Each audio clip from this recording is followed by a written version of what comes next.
Accenture, que venha a mudança. Bem-vindo a mais um Fork Podcast. Hoje estamos aqui com o Luiz Mors Cabral. Tudo bem? Tudo ótimo. Muito legal. Cara, você é biomédico e etnobotânico?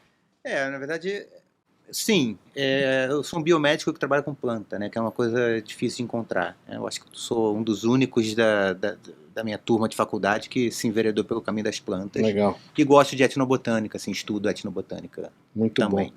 E tá com um monte de livro, cara. Eu tô com 2 teu aqui, nós vamos mostrar. Bota o livro dele aqui no... Eu tô aqui com o Planta... Olha lá, Brasil de Darwin. Esse né, não é sobre plantas, né? Sobre as contribuições do Brasil para a teoria da evolução. Legal, nós vamos falar sobre isso. Esse eu li. E tem, manda mais um pra frente. Plantas e Civilização. Esse eu li também. Muito legal. Nós vamos falar sobre ele. E acho que tem mais alguns aí. Esses eu não vi. Essa é uma série nova, Isso não? é uma série, na verdade, essa série saiu antes do livro do Darwin, né? É uma série lançada por essa editora aqui de São Paulo, Editora Europa. É um estilo almanaque, né? São 5 livrinhos sobre domesticação de plantas, né? Aí tem bastante imagem, né? É um estilo assim meio diferente, assim, uma coisa meio almanaque mesmo. Legal. E são pequenininhos? São ou não? pequenininhos, cada um tem 48 páginas. São 5 livrinhos bem legais sobre domesticação, que é um tema que eu gosto muito. Muito legal. Nós vamos falar sobre isso. Ô, Mandíbula, nós já estamos... Pode tirar aqui. E eu quero que você fale da comida. Quem que mandou a comida pra gente aqui, Mandíbula? Deixa eu botar aqui pra mostrar. Olha isso aqui, Mandíbula. Quem mandou pra gente hoje foi a Caviar Diavere Brasil. O arroba dele já tá na tela. Mas pra quem tá nas plataformas digitais é caviardiavere.brasil e Diavere se escreve G-I-A-V-E-R-I. Eles têm a melhor seleção de caviar, trufas frescas em conserva, foie gras, mel trufado, porcino italiano e baunilha. São a única empresa do mundo que usa água mineral natural com poços artesianos para criar o esturjão. E a gente tem hoje caviar beluga, siberiano e ossetra. Muito bom. Vamos já experimentar de cara? Bota a imagem deles aqui, Mandíbula. Esses caras, eles têm um... É muito interessante porque esse negócio da água natural deles... Eu tava vendo, eles também tem 24 poços artesianos, tem mais de 100 piscinas. E o que é legal é que alguns dos poços deles são geotérmicos, então eles conseguem controlar a temperatura pro peixe, cara. É muito legal. Incrível. E o fato de ser água limpa dos poços, não dá o cheiro de lama que é comum em alguns peixes ou algumas ovas, né? Muito legal, cara. Tem mais uma foto, olha que bonita aí. Muito, muito bom. Pô, demais. Luiz, vamos experimentar ou não? Vamos. E aí, enquanto você experimenta, contar do nosso patrocinador, agradecer. Pode tirar a mandíbula. Agradecer a Accenture, que é nosso patrocinador, sempre com a gente aí, viabilizando essas conversas muito legais. Olha lá, sem medo aí. Isso. E eu tô sempre trazendo curiosidades também para quem não conhece. Bom? Pô, uma delícia. Eu quero experimentar também. E uma das coisas, Mandíbula, que eu vi, eu estava inclusive dando aula pro pessoal da Claro, e eu descobri isso com o pessoal da Claro, cara, que a Accenture está colocando agora uns veículos autônomos, pequenininhos, dentro de prédio comercial. Então são uns carrinhos, cara, que eles vão andando dentro do prédio, cara, muito legal isso. Você fica imaginando a quantidade de serviço que dá para fazer com isso, cara. Tipo, é ilimitado. Imagina um prédio comercial com um carrinho ali fazendo serviço, vendendo chocolate, vendendo coisa, fazendo exame de sangue, cara, dá pra fazer muita coisa legal. A Accenture sempre na ponta. Deixa eu experimentar aqui. Você já conhecia caviar ou não? Conhecia. Sempre que eu tenho oportunidade, poucas vezes eu tive oportunidade, mas sempre que eu tenho eu aproveito. Adoro. Nossa, muito bom. Uma delícia. Muito bom. Estamos com o chefe Delmas Oliveira. Muito obrigado, viu, Delmas? Tá ajudando a gente aqui hoje. Nossa, cara, que delícia. Escuta, a gente falando de biomédico e etnobotânico. Explica. Pois quando eu entrei na universidade eu queria ser pesquisador, né? Queria ser pesquisador, assim, em bancada, laboratório, né? Era isso que eu queria da vida, né? E eu procurei um curso que permitisse a maior quantidade de tempo possível dentro do laboratório. E esse curso era esse curso de biomedicina da UFRJ, assim, foi muito bom o curso, assim, ficar muito tempo dentro do laboratório, mas esse curso é meio que voltado para as pessoas trabalharem também mais na área de saúde, cultura de células animais, essas coisas, né? E eu me encantei pelas plantas, né? Me encantei não pela etnobotânica de princípio, eu não trabalhava com isso na faculdade, né? Eu trabalhava com desenvolvimento de planta, né? Genes importantes para o tamanho da folha das plantas, né? Ainda trabalho um pouco com isso. E aí entrei na faculdade e me encantei pelas plantas de uma maneira assim irrevogável. E aí resolvi continuar trabalhando com planta, né? A etnobotânica veio depois, veio quando eu estava fazendo um ano do meu doutorado, eu estava na Suíça, e eu fui durante um ano a pessoa mais pobre da Suíça. Eu era miserável, assim, porque eu Bom, ganhava... estudante já é normalmente miserável. Exatamente. Aí na Suíça... Eu ganhava uma bolsa do governo suíço, que era inexplicavelmente, era uma bolsa para estudantes do terceiro mundo, inexplicavelmente era menor do que a bolsa que eles ganhavam lá. Então eu ganhava mal, era realmente uma situação periclitante, né? Então quando... eu não tinha o que fazer, assim, né? O que você vai fazer hoje? Eu não fazia nada, né? Não tem dinheiro. Então eu ficava ia muito para a biblioteca da universidade. E só livro em alemão, que eu não falo alemão, né? Mas inexplicavelmente, tinha uma coleção de livros sobre os descobrimentos das Américas em espanhol. E aí isso eu conseguia ler, né? Então eu li muito livro sobre os descobrimentos ali. E aí me encantou muito a parte das plantas, né? Do contato europeu, o primeiro contato dos europeus com as plantas do Novo Mundo, assim. E aí eu falei, cara, isso é muito interessante. Uma loucura, né? É como se você chegasse em Marte hoje. Né? Eu fico imaginando, cara, porque era... Primeiro que o nosso conhecimento como sociedade era muito cru, né, naquela época. Muito cru, claro. E segundo que você estava encontrando realmente lugares novos, né? Completamente novo, né? Realmente, era como... Imagina hoje você chegando em Marte. Era isso, né? Só que era as Américas, né? Cara, que legal isso. Agora, o que é um etnobotânico? Então, um etnobotânico é alguém que estuda a relação entre as plantas e as sociedades humanas. É isso que um etnobotânico faz, né? Eu estudo etnobotânica, mas eu não me considero um etnobotânico, né? Tem gente que é etnobotânico, faz isso, né? Eu tenho meu trabalho também de desenvolvimento de planta, de bancada, mas estudo etnobotânica e resolvi escrever esse livro, né? Continuo estudando etnobotânica, é uma coisa que eu acho fascinante. A domesticação de plantas, né? As pessoas não sabem que as plantas também são domesticadas, né? Igual o cachorro, né? As plantas também passaram por processo de domesticação. E a maior aventura da humanidade é a domesticação de plantas. É a domesticação de plantas que permite que a gente esteja aqui agora, essa civilização. Legal, quero saber sobre isso. Uma das coisas que eu tenho curiosidade, Luiz, é que, assim, obviamente que falar rápido ou devagar ou lento é uma questão de percepção, né? Mas eu queria entender, quando a gente olha para os animais ou para as pessoas, que também, né, somos animais, mas a evolução ela é lenta. Nas plantas é mais lenta, mais rápida, Não, comparando um com o outro? É lento, igualmente lento. Mas quando você submete, seja plantas ou animais, a um processo de seleção artificial, ou seja, não é a seleção natural, né? Não é o ambiente impondo o que é mais adequado ou não, né? Mas alguém, né, algum humano, selecionando, isso aqui me interessa, eu vou replantar, ou isso aqui me interessa, eu vou preservar. Né? Quando você tem alguém observando, é claro que esse processo é agilizado, né?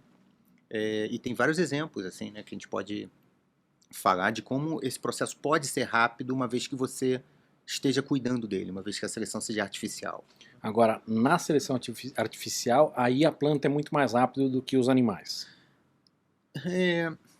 Eu não sou capaz de cravar isso. Mas nem pelo fato, desculpa te interromper, mas nem pelo fato de que a gente teria menos amarras ou não, porque quando a gente fala de animais, tem toda uma questão ética e moral aí que a gente tem que levar em conta. Sim. Sim, mas é uma questão ética e moral que você leva em conta hoje em dia. Quando você estava domesticando o cavalo, quando você estava domesticando o cachorro, quando você estava domesticando qualquer animal que passou por um processo de domesticação, você não tinha essas amarras, né? Isso, a gente está falando de 3 mil anos atrás, 4 mil anos atrás, até antes, né?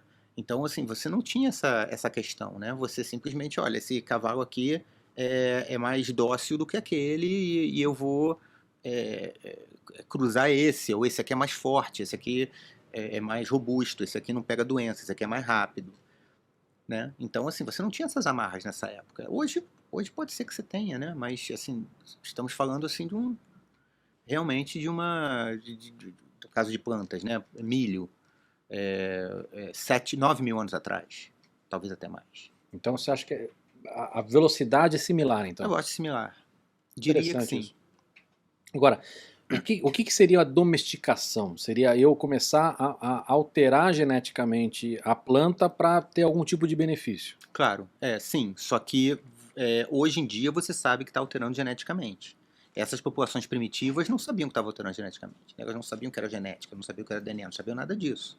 Então, um exemplo clássico é o milho, né? O milho é uma planta domesticada por excelência, né? O milho ele foi criado pelo ser humano, num certo sentido, né? Não existia o milho, existia uma coisa chamada teosinte. Você já viu um teosinte? Eu acho que tem uma imagem que você mandou. Bota pra gente aí, Mandíbula, por favor. Teosinte é uma planta curiosa. Olha aqui, isso é um teosinte, exatamente. Né? Isso parece uma vagem. Parece uma vagem. Né? Na verdade, o que os caras comiam era o grãozinho aí dentro. Tá? Uhum. Esse é o ancestral do milho. Os caras comiam esse grão dentro, mas ó, tem um trabalho para descascar, é meio dura essa casca. Né? Então é meio ruim de comer, né? Ainda existe teosinte, né? Isso aí é foto atual. E o gosto é de alguma maneira assim, né? Eu nunca comi teosinte, tenho muita curiosidade de comer. Mas o que eu sei é que uma das possibilidades, assim, né? Como é que os caras comiam isso? Os caras comiam o grãozinho, os caras faziam farinha de teosinte. Quem eram esses caras? Esses caras eram os olmecas, era a galera que vivia no México antes até dos astecas. Né? Então provavelmente foram os olmecas que domesticaram, que fizeram o milho surgir a partir do teosinte. E uma coisa que acontece é que o teosinte pipoca. Que nem o milho. Que nem o milho. Então, na verdade, a pipoca é anterior ao milho. Ah, tem a história do ovo e da galinha? Exatamente. No caso aí, nesse caso, a pipoca é anterior ao milho, sabe. né? Porque os caras faziam pipoca de teosinte, né? E aí o que acontecia? Os caras estavam andando ali, coletando o teosinte, que era o que tinha para comer, e de repente surgia um teosinte diferente, né? Um teosinte, sei lá, com mais grãos ou com uma casca menos dura. E os caras tiveram a sacação, essa foi a grande sacação. Não vou comer isso aqui, eu vou replantar isso aqui. Essa é a maior sacação da humanidade. Então foi uma coisa pensada. Pensada, né? É uma seleção artificial. Né? Isso é bom para mim. Né? Enquanto sociedade olmeca aqui há 7 mil anticristo. Né? E aí os caras iam fazendo... E aí o acúmulo de mutações ali transformou isso no milho. Né? E é um acúmulo de pequenas mutações. São basicamente 5 mutações só que fazem o teosinte virar milho. Pô, mas então são grandes. Pequenas, poucas mutações com muito impacto, né? É um negócio super interessante. Porque é impressionante que se você olha, não tem... Tudo bem, a hora que você fala, dá pra gente buscar a semelhança, mas não tem nada a ver. Tem nada a ver. Isso foi uma grande questão, porque as pessoas não sabiam, exatamente por não ter nada a ver, elas não sabiam qual era o ancestral do milho. Ninguém sabia qual era o ancestral do milho. Tipo assim, o milho começa a aparecer no registro fóssil, sei lá, 7 mil anticristo. Mas o que tinha antes? Não tinha milho. Isso foi um grande mistério. O mistério foi solucionado em 1992. É o mistério do milhão. Agora, a gente descobriu isso quando a gente começou a entender sobre genes, é isso? Na verdade, esse aí demorou muito pra gente descobrir, né? A gente só descobriu mesmo em 1990 e pouco. A gente já entendia de genes bem antes, né? A partir da década de 50, ali, a gente já estava entendendo bastante bem. E todo mundo procurando o ancestral do milho. Né? E aí encontraram o teosinte. Cara, que maluco. É uma história maluca, né? Ô Luiz, quer matar isso aqui? Que eu vou pedir pra vir... Manda mais pra gente aí, ô Mandíbula, por favor. Obrigado, Deus. Olha isso aqui, Mandíbula. Que beleza isso. Né? Olha, eu vou na mão aqui. Não sei você. Também. Agora, ô Luiz, isso mudou a humanidade... Totalmente. Totalmente. Assim, não é nem que mudou a humanidade, a gente não estaria onde a gente está hoje. De jeito nenhum, né? Realmente, a domesticação de plantas é a coisa mais importante que a humanidade já fez. E segue fazendo, né? Meu Deus do céu. Que maravilha. Maravilhoso. Agora, Luiz, esse teu... não deixa de ser um filho, né? Esse teu livro aqui de Plantas e Civilização, Ele tem uma abordagem que eu gostei muito, cara. Parece tipo Vida Secreta das Plantas. Mostrando aqui o papel de protagonista das plantas, né? Em momentos históricos. Tem muito caso legal aqui. Queria que você Tem. contasse algum pra gente aqui. Eu gosto muito do da maçã, né? Da maçã eu acho bem legal. Conta. A maçã ela não era, assim, o fato da gente comer maçã hoje em dia ali, né, depois do almoço, ou no café da manhã, enfim, comer maçã ou levar maçã na mochila para comer no meio do dia, é uma invenção recente, né? Maçã não era assim uma coisa ligada à saúde, né? De forma nenhuma. Pelo contrário. Então isso foi um trabalho de marketing, né, para a maçã fazer parte da nossa vida como faz hoje, né? Mas porque a gente não gostava da maçã? Não, porque a maçã, ela, por uma questão fisiológica dela, né? Então, quando a maçã selvagem, ela é muito raro você ter uma maçã selvagem que seja doce, assim, ela é muito azeda, tem tá seca, enfim, é um negócio difícil de comer. A gente só consome maçã hoje porque ela é domesticada, né? Então, Cara, é muito esquisito isso. sim, Porque é óbvio que eu sabia da domesticação, mas assim, eu não tinha ideia de, por exemplo, uma fruta tão tão comum. comum, né? Tão comum, exatamente, é uma loucura, né? É super interessante. Então, inclusive a maçã, ela não, ela era consumida principalmente, né? Ela era usada principalmente para fazer cidra, né? Para fazer álcool, né? Cerveja de maçã, né? Fermentado de maçã. Essa era a forma através da qual a maçã entrava na casa das pessoas, né? Então, nos Estados Unidos tem o caso clássico ali das mulheres da temperança cristã. Era um movimento cristão de mulheres que eram contra a macieira, né? Essas mulheres, elas isso não é brincadeira, né? Elas saíam por aí derrubando macieira, assim, vestidas de preto, tipo um black bloc, assim, maluco. E saía Cara, com que coisa bizarra. e por quê, né? Porque a macieira era usada para fazer cidra, né? E a cidra ali, então os maridos ali se embebedavam de cidra, e então aquilo prejudicava a família, né? Então elas tinham um inimigo, a maçã era inimigo da Cara, família isso é nos muito Estados bizarro Unidos, né? isso. Essas mulheres foram muito longe com o movimento delas, né? O movimento delas deu origem à lei seca na década de 20, né? 100 anos atrás. É uma loucura, né? O país não pode consumir nenhuma bebida alcoólica e, em grande parte, foi o trabalho dessas mulheres aí que resultou nisso, né? Então a maçã era um negócio assim demonizado, né? E quando deixou de ser demonizado? Quando a United Fruits, uma empresa, percebeu o poder daquilo, desde que você consiga obter maçãs adequadas, assim, né, gostosas de serem comidas, né? E isso é feito através de enxertia. Então toda maçã que você consome hoje em dia, ela é um produto enxertado.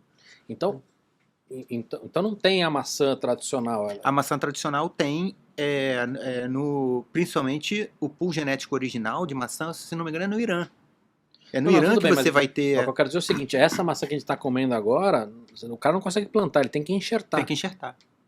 Tem que enxertar. Cara, Se é você muito pega a mal. semente dessa maçã e planta e espera ela crescer, 99,9% de chance daquilo ser intragável daqui a alguns anos. Cara, mas é muito maluco isso. Toda maçã enxertada que você consome, toda, 100%. Cara, que coisa interessante isso, cara. É etnobotânica, né? Se eu cair numa ilha, então, e tiver uma macieira, Você vai comer no desespero, mas não vou vai ser comer pra agradável. morrer de fome, mas não vai ser legal. Cara, Isso é um grande problema, né? Porque a gente acaba restringindo pra caramba o pool genético, né? Então, assim, quantas variedades de maçã existem hoje que a gente consome? Eu não sei, mas não são muitas, né? Então isso é um grande problema, porque pode dar uma praga, pode vir uma praga e dizimar uma praga que as maçãs não resistam, né? E aí, o que você faz no caso desse? Isso já aconteceu na história, né? Isso já aconteceu com a batata, né? Na Irlanda, fome da Irlanda. Todo mundo ali comia batata, veio uma praga que matava a batata e morreu milhares de pessoas de fome. Então, o que você faz no caso desse, né? Você tem que recorrer ao pool genético original, né? Porque no pool genético original tem uma chance de você ter resistência àquelas pragas, né? Então, você sai do domesticado, que você cuida e que é frágil, e vai no pool genético original, vê alguma maçã ou alguma batata que tenha resistência, e você vai cruzar para introjetar essa resistência na variedade domesticada. Então a importância de se manter o pool genético original é enorme. E isso é um grande problema, né? Porque assim, quem garante que o Irã está preservando as macieiras originais, né? Nada. Pois é, né? Então, Nós não estamos falando de um país onde tem espaço para esse tipo de pois preocupação. mas assim, há um tempo atrás isso gerou uma questão, né? Parece que estava tendo um avanço assim imobiliário nas florestas onde tem o pool genético original de maçã. E a indústria da maçã reclamou, falou, você tem que preservar isso aí. E o Irã estava então cobrando uma taxa assim. Mas isso faz sentido. Faz todo sentido, né? Faz todo sentido. Que eu acho que, querendo ou não, é importante para o mundo, os caras têm que receber por isso. Eu também acho que faz sentido, sim. Porque não é um país onde tem bonança para você fazer isso por uma questão só social. Você tem que ter. Mas isso é um grande. Grana de fora para ajudar na Amazônia. Claro, faz todo sentido, também acho. Mas isso é uma grande questão, né? Quer dizer, você tem que preservar o pool genético original. Aqui em São Paulo, na Exalc, sabe a Exalc? Sim, da USP. Da USP, né? A Escola de Agricultura da USP. Eles fizeram um artigo, se não me engano, um artigo, cara, não sei se é recente, cara, eu vou chutar aqui de 2016, um chute, tá? Fizeram um artigo incrível com CRISPR. Eles pegaram tomate selvagem, então o não domesticado, identificaram 5 principais genes que foram alterados ao longo da história e que tornaram o tomate selvagem no tomate moderno, domesticado. Foram no tomate selvagem e alteraram esses 5 por CRISPR. Cara, que legal isso. Então, esse tomate selvagem, com as resistências a doenças que o tomate selvagem tem, ganhou as características principais de um tomate domesticado, de uma tacada só. Isso acho que tem uma outra questão, é que não é só ter as resistências, né? Mas a gente ter a ciência de que a gente pode fazer esse salto quando precisar. Exatamente, é incrível, né? Incrível, exatamente. É um artigo que prova um ponto. Se eu sei, né, os genes foram alterados aqui para tornar o selvagem domesticado, eu posso ir no selvagem e dar para ele as características do domesticado de uma tacada só. Muito legal. É um artigo incrível. A gente teve um episódio de CRISPR aqui com o Martin, que você conhece? Conheço. Gente boa pra caramba, muito, muito legal. Obrigado, Delmas. O que é isso aí? Um atum? Um atum, uma redução de vinho.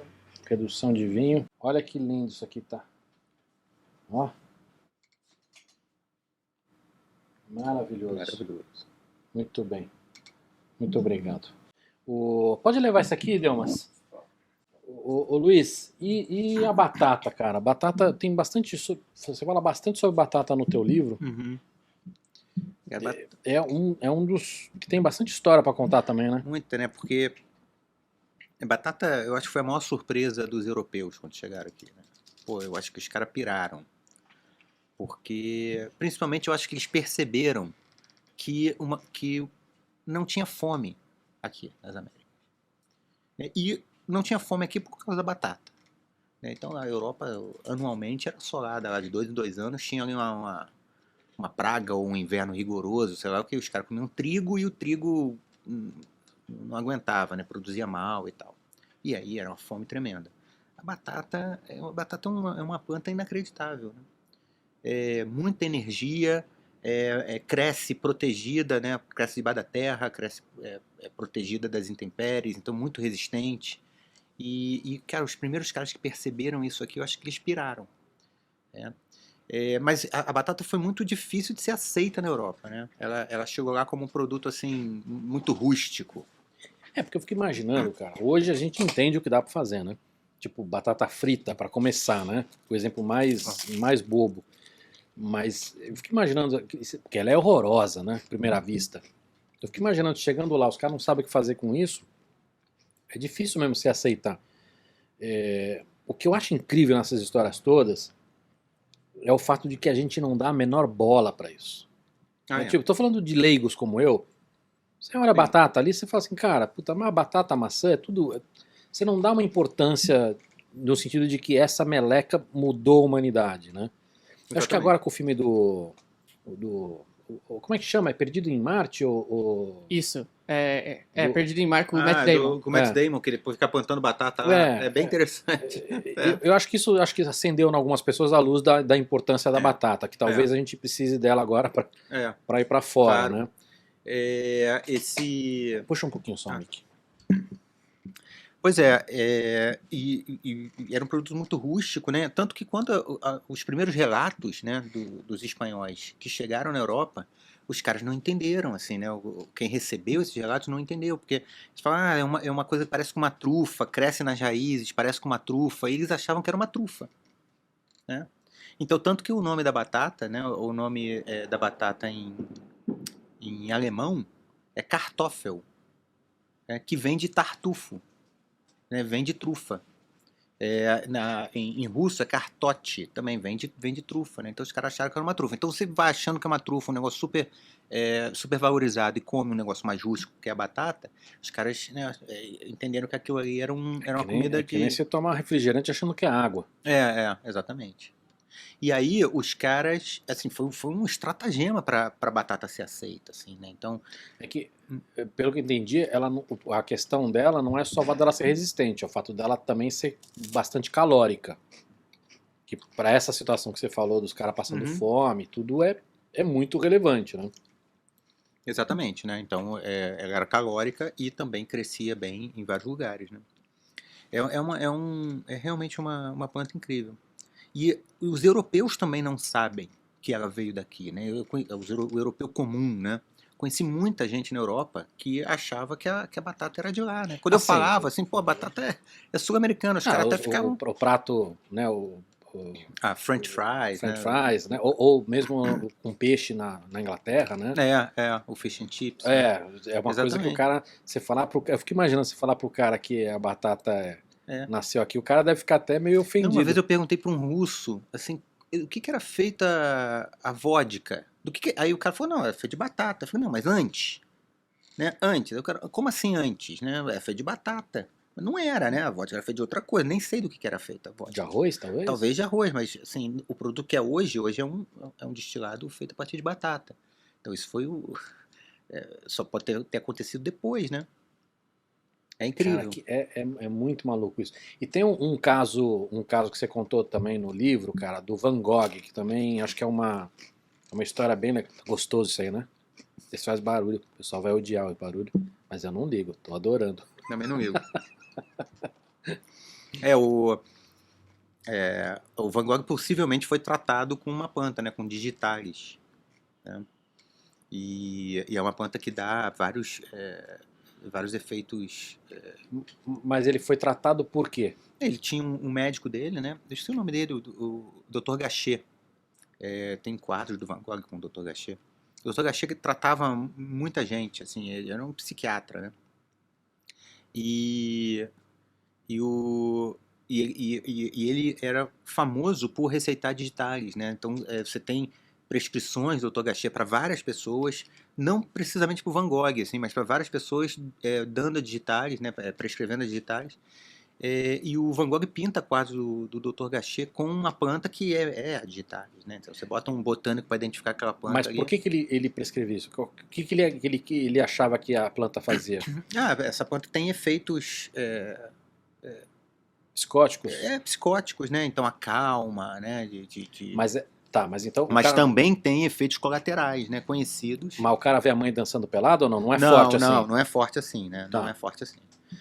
Então também tem efeitos colaterais conhecidos e muitos deles, inclusive, podem explicar coisas da obra do Van Gogh, né? Isso é legal. Super. Então,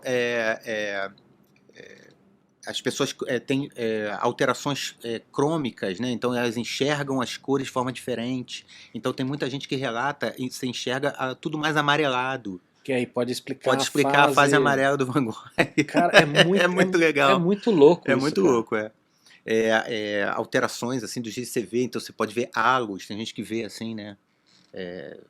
Como se tivesse assim, um redemoinho aqui, né? A imagem formando. E você vê isso também nos quadros do Van Gogh.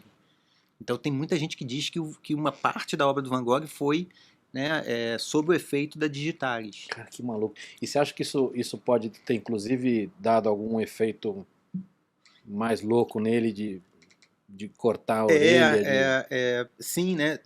Eu acho que, inclusive, eu falo no livro, tem um dos casos que diz que a intoxicação por digitais pode dar nevralgia.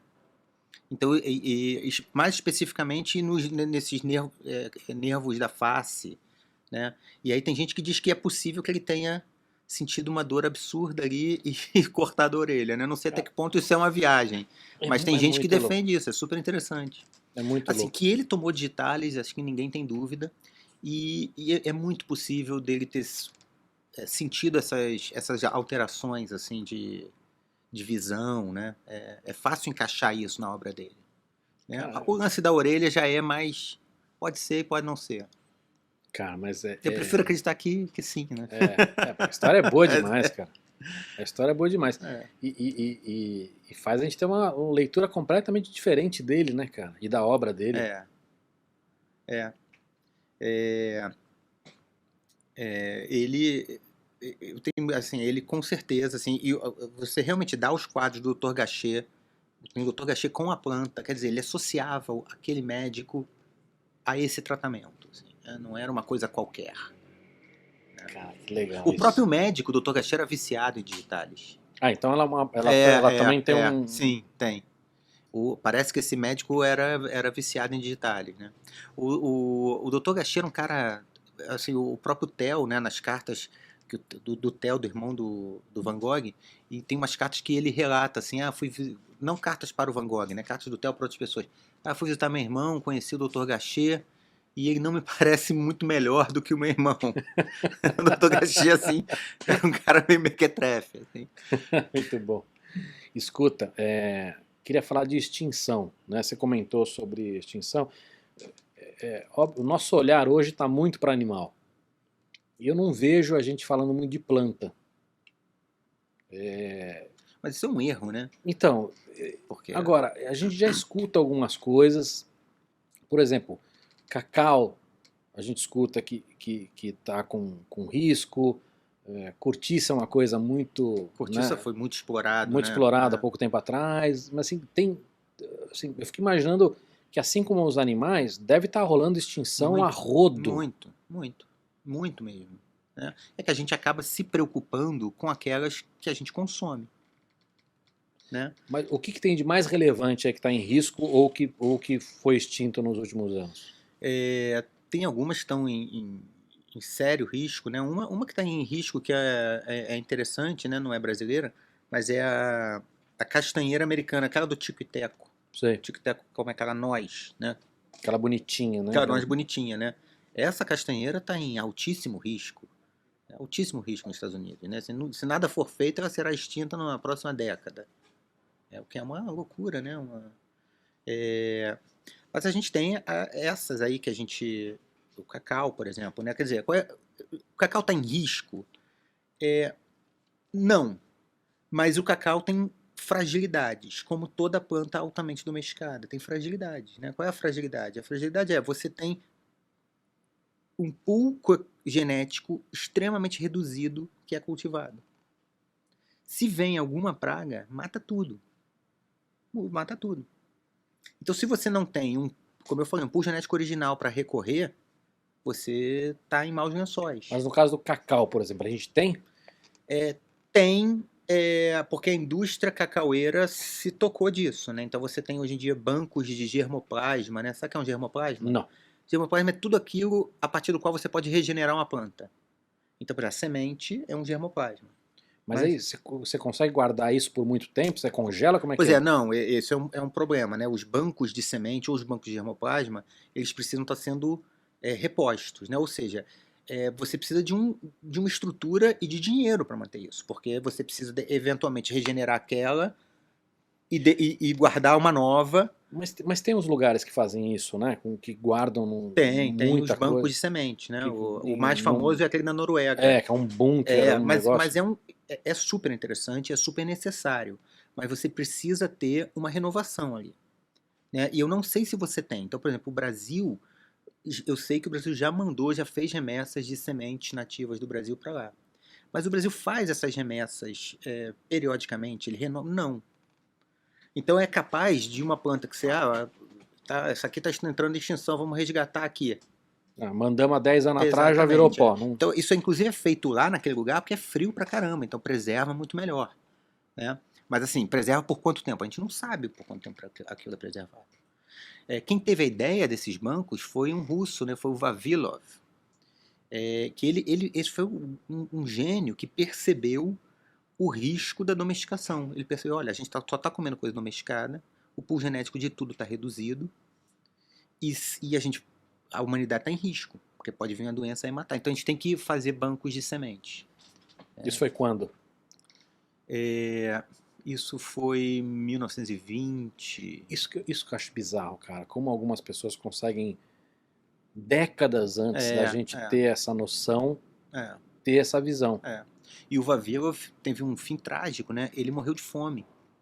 Ele morreu, ele morreu de fome dentro de um banco de sementes. Que paradoxo. Ele não comeu as sementes. Assim. Isso é um filme. É um filme. O Vavilov realmente. Ele acabou sendo posto para escanteio ali dentro da ciência, do mundo científico da União Soviética, né? Com a ascensão ali do Trofim Lysenko, né? Que era um cara que misturava esse cara era política e ciência num grau que não se deve misturar, né? Uhum. Tudo, acho que política faz parte de absolutamente tudo, mas não volta pra vodka. Mas não como o Trofim Lysenko. Não deve ser muita vodka. Obrigado, Delmas. Que beleza. A gente tem um caso recente agora do caranguejo das neves. Você acompanhou isso ou não? Não.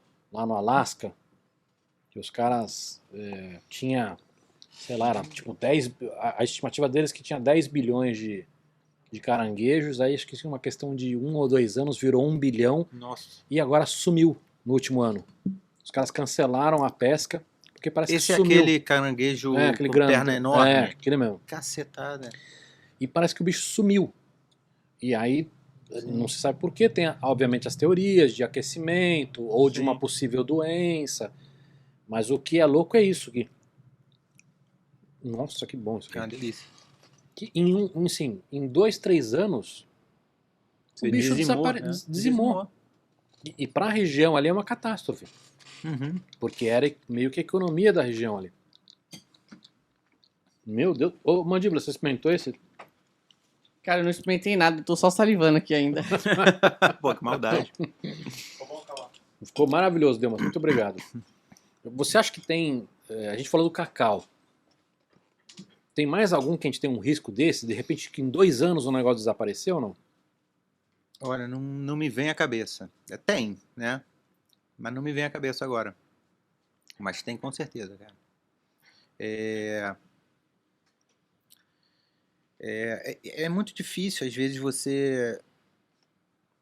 Primeiro, o uso indiscriminado, né? Como é o caso aí do caranguejo, né? E você tem que entender muito bem a fisiologia do bicho, a ecologia do bicho ou da planta, para poder traçar, de fato, estratégias de preservação. E às vezes, você tentando fazer uma estratégia de preservação, você acaba também fazendo coisa errada, né? Então um caso clássico é o caso do arroz na China, né? Você conhece essa história? Não. Quando o Mao Tse Tung tomou o poder na China, ele instituiu a campanha das 4 pragas. Né? Então, quais eram as 4 pragas? Né? Os chineses tinham que acabar com 4 pragas, né? Que era rato, óbvio, né? Rato passa doença, né? Fácil de entender, né? Mosca, também transmissor de doença. Mosquito, transmissor de doença. E pardal. Né? Tem cartazes incríveis, assim. E o pardal entrou nessa conta? Entrou nessa conta porque o pardal comia arroz, né? Comia grão de arroz. E isso era um problema porque realmente tinha muito pardal e dizimava as plantações de arroz. Era uma praga mesmo. Era uma praga, mas o problema é que quando começaram a matar pardal pra caramba, o pardal também comia lá uma larvinha que se alimentava do arroz. Então, quando diminuiu o pardal, aumentou pra caramba esse inseto que dizimava as plantações. Então, foi um desequilíbrio ecológico tremendo, foi uma fome absurda, né? Então quando eu falo assim, o Mao Tse Tung matou milhões de pessoas, matou mesmo, mas uma parte dessas foi aí, foi na grande fome do arroz, por causa das 4 pragas, né? O legal dessa história é mostrar como o ecossistema é frágil, né? Muito frágil. E a muito gente fala frágil. assim, puta, mas matar esse bicho ou essa planta, dane-se. O problema é esse, né? E Que a é um gente- ecossistema. A gente ganhou essa noção muito recentemente, esse é um problema. Faz muito pouco tempo mesmo. Muito pouco tempo que a gente tem essa noção, né? Que o discurso ecológico começa a fazer sentido para as pessoas comuns, né? Então antes você tinha um grupo de especialistas que defendia, olha, isso aí vai dar merda, né? Mas hoje em dia as pessoas já entendem mais, né? Então já é mais fácil que isso ecoe na sociedade. Mas isso é muito recente. Eu não sei não, cara, porque hoje em dia tá tão difícil. Não ainda assim é muito difícil, né? Ainda não. assim é muito difícil. Às vezes o básico não tá colando mais, não tá né? colando. Ô, Luiz, a gente tem um quadro aqui que eu falo 2 nomes, você escolhe um e explica se quiser, tá? Tá, Batata ou milho? milho. Por quê? Quer explicar? Quero, cara. Porque milho é a planta domesticada por excelência, né? É a planta que o homem inventou. E o meu gosto pela história das plantas tem a ver com milho, né? Porque quando eu era... Não lembro quantos anos eu tinha, talvez uns 12 anos, eu vi um milho esquisito num milharal. Milho esquisitaço mesmo. E eu tinha um avô, meu avô por pai de mãe, era químico de produtos naturais, entendia de plantas, né? Então eu levei um pedaço desse milho pro meu avô. E quando ele olhou, ele falou assim, pô, isso aqui é uma mutação atávica do milho. Isso é um milho que voltou a ser parecido com o teosinte. Então é um milho que fez uma mutação reversa.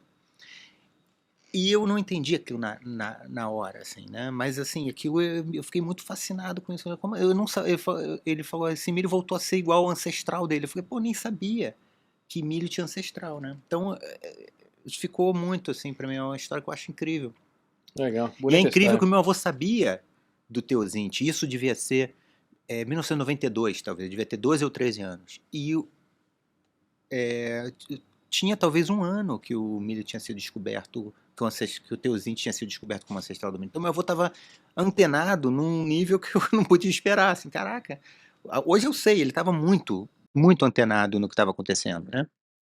Cavarini, eu lembrei aqui de uma planta brasileira em risco de extinção, que é a araucária, né?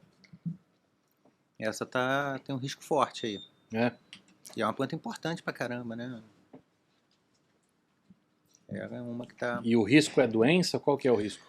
Eu acho que o risco Ou é uso indiscriminado? uso indiscriminado, madeira e também avanço sobre áreas, assim, avanço do mercado imobiliário, cidades expandindo sobre áreas onde elas seriam nativas, né? Experimente isso aí, muito bom. Aqui nós temos um peixe branco aqui. Um rabanete. Muito bom. Nossa senhora. Tá mandando muito bem, viu, Damas? Tem que trazer você sempre agora. Escuta, eu te falei de batata ou milho, eu vou jogar mais 2 nomes pra você aqui. Darwin ou Mendel? Não dá pra escolher, né? Aí não. Pô. Não dá mesmo? Darwin, né? Mas assim, no detalhe, entendeu? Assim, Mendel era foda também, né? Mas é porque Darwin participou da maior descoberta da história, né? Na minha opinião, né?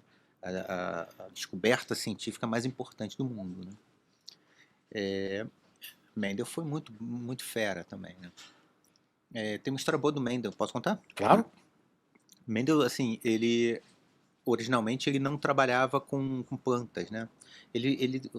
As grandes descobertas dele foram com ervilha. Mas antes disso, né, no mosteiro que ele morava, ele trabalhava com camundongo. Queria estudar a hereditariedade, né? Só que aí um dia foi lá um arcebispo lá da Áustria e foi fazer uma visita no mosteiro e as pessoas levando o arcebispo, aqui o Mendel faz aqui os experimentos com camundongos. Aí o arcebispo ficou horrorizado, falou, não pode isso aqui dentro do mosteiro você ter cruzamento, animais fazendo sexo. né? Então proibiu ele de seguir estudando camundongo. Então ele mudou para planta e ele anota no caderno de anotações, lá no diário dele, fala assim, o arcebispo não sabe que plantas também fazem sexo. Né? E não vamos contar, né? Não vamos contar. E aí ele dá uma grande sorte, isso foi uma grande sorte, né? Porque ele muda para um modelo, que é a ervilha, e ele vai olhar coisas que dá para ver, né, na ervilha, então a cor da ervilha, se ela é enrugada ou se ela é lisa, né, que são, por uma grande sorte, que são características monogênicas, né, ou seja, características que vêm de um gene. Um gene determina aquilo. Se ele estivesse olhando características multigênicas, ele jamais conseguiria chegar àquela relação matemática, né, ou conseguiria, mas aí você precisaria aí de um gênio matemático maior. Né? Novamente, cara, é impressionante como uma porcaria de uma ervilha contribuiu Incrível, pro nosso conhecimento. Incrível, né? E ele era um cara muito metódico, ele assim, isso era um grande mérito dele, né? Ele era um grande observador e ele era muito metódico. Ele fez milhares e milhares de cruzamentos com toda a delicadeza e ele emasculava as plantas, tirava a parte masculina para ele garantir que quem ia fertilizar, né, polinizar era ele, né? Então, e ele fez isso 1 milhão de vezes, muito metódico, incrível. Mas o Darwin foi o Darwin, né? Sorte que não tinha Netflix na época, né? O cara não ia fazer isso. Não ia ter essa paciência. Escuta, qual foi ou qual é a planta mais relevante para o ser humano na história? Trigo, milho, batata? É difícil dizer, né? Você pode botar aí umas 10 que cabem aí, né? Vamos lá. Trigo, eu falei 3. Trigo, batata, milho. Trigo, batata, milho. Aí você pode pegar as que tem medicamento, né? Então, você tem boa. a chinchona, né? Que é a... Que mesmo de medicamentos que a gente faz hoje de outra maneira, mas por exemplo, penicilina tem, né? Mas penicilina originalmente não é, né? É de um fungo, né? Mas assim, algumas de medicamento, né? Então, o quinino, uma chinchona.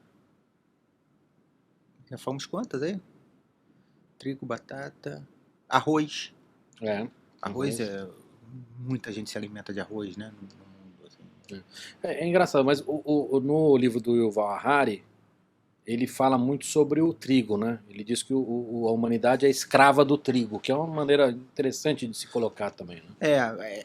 É um pouco, né? Eu acho que ele tem um pouco de razão aí, né? Porque o trigo dá condições de armazenar, né? Então você faz a farinha, né?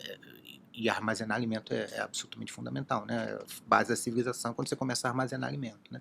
Mas também é uma visão um pouco eurocêntrica aí, né?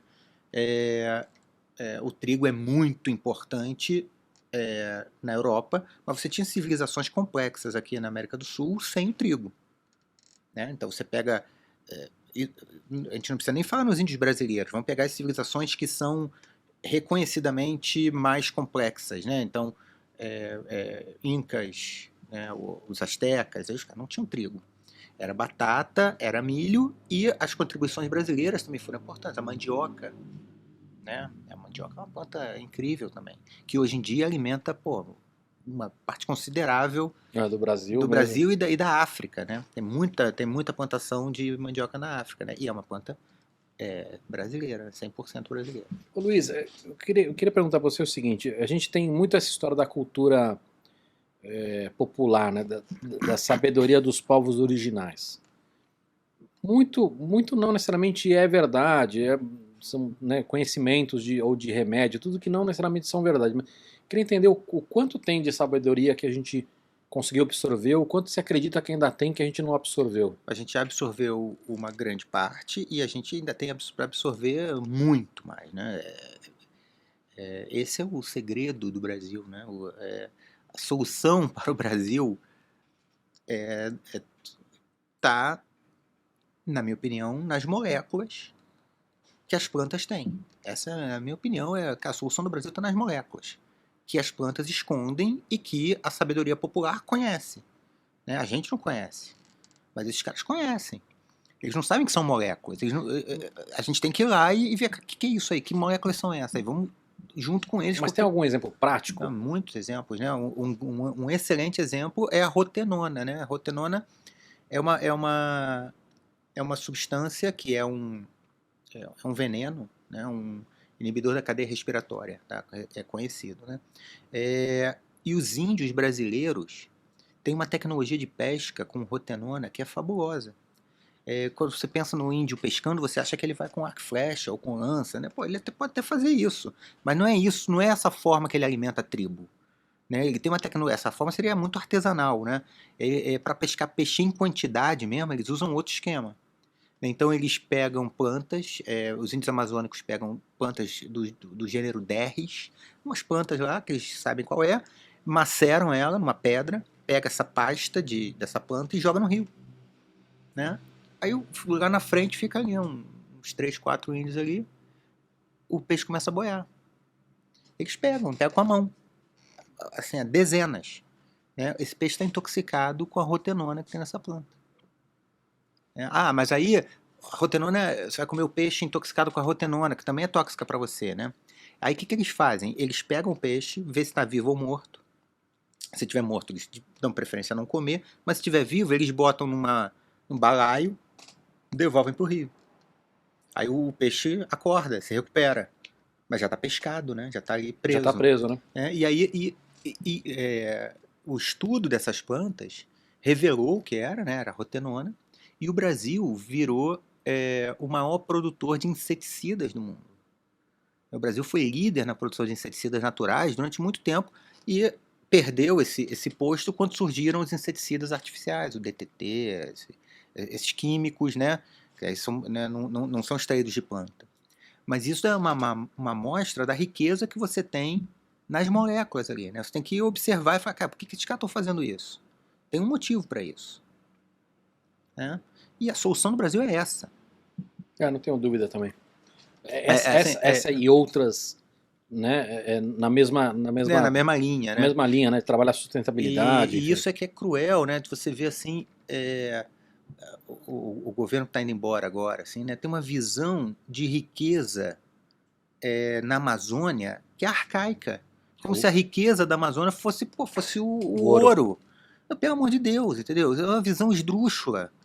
O ouro está lá, eu acho que ele tem que ser extraído com responsabilidade, de forma correta, com limites, mas isso não é nem um décimo da verdadeira riqueza, né? Que está na biodiversidade amazônica, né? Mas para isso você precisa de grana para a ciência, né? E ouvir os povos originários ali, falar, né? O que eles fazem aqui? Pô, tem um motivo para isso. Legal, obrigado, Delmas. Beleza. Pô, muito lindo. Ô Luiz, a gente está falando sobre o Brasil, né? Tem algum país mais abastado do que o resto do mundo? Eu imagino que o Brasil é um deles. É um deles, né? Mais algum? Por exemplo, quando a gente olha, por exemplo, para a Austrália, você tem... Ali parece ficção científica, né? Mamífero venenoso, tudo que é mais venenoso tá lá, uns puta bicho esquisito pra cacete, crocodilo de mar, enfim. Mas em quantidade e em impossível, né, que a gente olha para o futuro da humanidade, seja em descobrir novos medicamentos, descobrir novos alimentos, é o Brasil? Ou não dá para dizer isso? Não, assim, o Brasil é um país considerado mega diverso, né? Então, assim, isso tem uma diversidade de plantas e animais aqui que é muito difícil de encontrar em outros lugares. Tem alguns outros lugares que talvez possam... enfim, que você também tenha uma diversidade desse tamanho, né? Cara, mas o Brasil tem muita coisa, né? É muita coisa, né?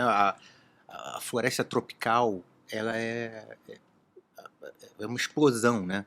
Uma coisa, inclusive no livro aí do Brasil de Darwin, assim, isso era um tapa na cara dos viajantes que vinham da Europa, né? Os caras nunca tinham entrado em contato com uma coisa dessa, né? Era uma porrada que os caras... O que é isso, né? E é na Amazônia ou não? Porque você está falando da floresta tropical. Mas a gente tem outras regiões que também tem sim. bastante diversidade. Sim. O que impressionou essa galera aí era a floresta amazônica. Não, né? tudo bem, mas estou falando assim, da gente falar do futuro do mundo. Outras regiões também têm relevância ou é a Amazônia disparado? Amazônia e oceanos, eu acho. Tem muita coisa nos oceanos que a gente não conhece. Né?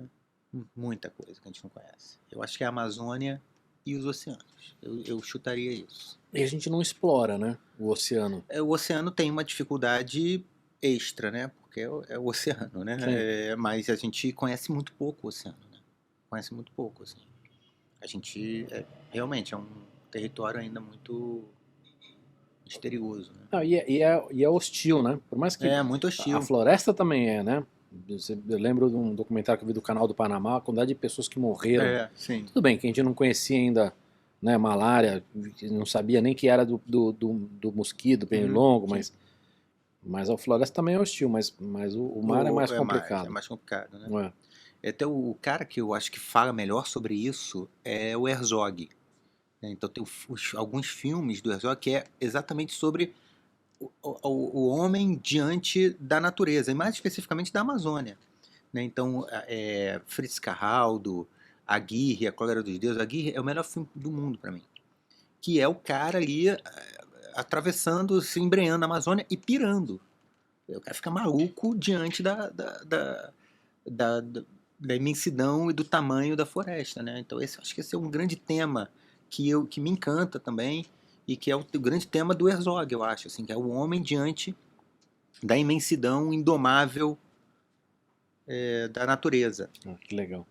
Escuta, a gente está descobrindo agora, em relação aos animais, que a árvore genealógica é diferente do que a gente imaginava, porque a gente olhava muito em cima de características, né? O osso, o formato de... né? Sim. Enfim. E agora, quando a gente consegue fazer o exame de DNA, a gente consegue descobrir que, de repente, sei lá, esse tamanduá e o preguiça é diferente do que a gente imaginava. Planta, a gente está tendo a mesma descoberta? Mesma coisa. É a grande disputa, né, entre o pessoal da paleontologia e tal com os biólogos moleculares, né? Porque a biologia molecular vem subverter algumas certezas que esse pessoal tinha baseado somente em caracteres, né? A biologia molecular vem mostrar que, assim, então tem uma briga, né? Tem muita, assim, tem situações que você não sabe quem é que tá certo, né? Ô Luiz, e o quanto a gente conhece sobre as plantas, tá? Só vou explicar a pergunta. Eu tive aqui já com uma neurofantástica, que é a Carla Tipo, eu perguntei o quanto a gente conhece de cérebro, né?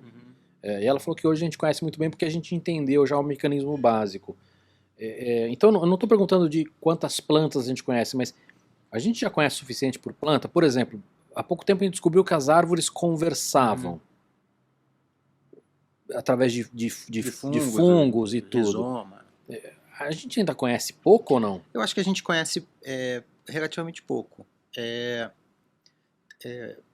Planta e animal têm características muito distintas, né? Tem muitas coisas em comum, mas tem coisas distintas, né? Então, por exemplo, todo o desenvolvimento de planta é um desenvolvimento pós-embrionário, enquanto o desenvolvimento humano de animais é embrionário. O que eu quero dizer com isso? Quando você nasce, você tem a organogênese, todos os teus órgãos estão formados. Você vai amadurecer e aumentar esses órgãos ao longo da vida. A planta não. A organogênese da planta, a formação dos órgãos, é pós-embrionária. Então, quando a planta germina, ela não tem os seus órgãos. Ela vai desenvolver os órgãos a partir daquele momento. Isso é uma diferença tremenda entre plantas e animais, né? Tem algumas outras diferenças interessantes, mas a gente, claro, focou muito em animais, em estudo de desenvolvimento de animais, mais do que em estudo de desenvolvimento de plantas, né? É claro, a gente também não é cru nisso, a gente sabe bastante coisa sobre desenvolvimento de plantas, mas acho que tem muita coisa para ser descoberta ainda, né? Então, por exemplo, planta não... Vou dizer que não tem câncer, né? Não é verdade, né? Planta não morre de câncer, por exemplo. Mas ela tem mutações de células. Ela tem tumores, mas ela não vai morrer. Você não tem uma planta que morre de câncer. E a planta, ela não sai ali. Ela está tomando luz UV na cabeça o tempo inteiro. Sim. Né? Ela não tem mobilidade. Ela não, né? Então, quer dizer, quais são os mecanismos que ela tem, né, para impedir o desenvolvimento de uma doença que em animais certamente apareceria se vivesse nas mesmas condições? Isso a gente não sabe, né? A gente não sabe.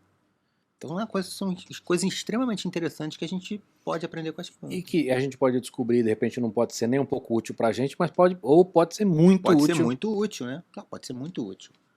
Pode ser extremamente útil. Cara, que maluco isso. Ô, Luiz, quero falar um pouco de Darwin, tá? A gente só conhece Darwin, a gente não conhece o Wallace, por exemplo.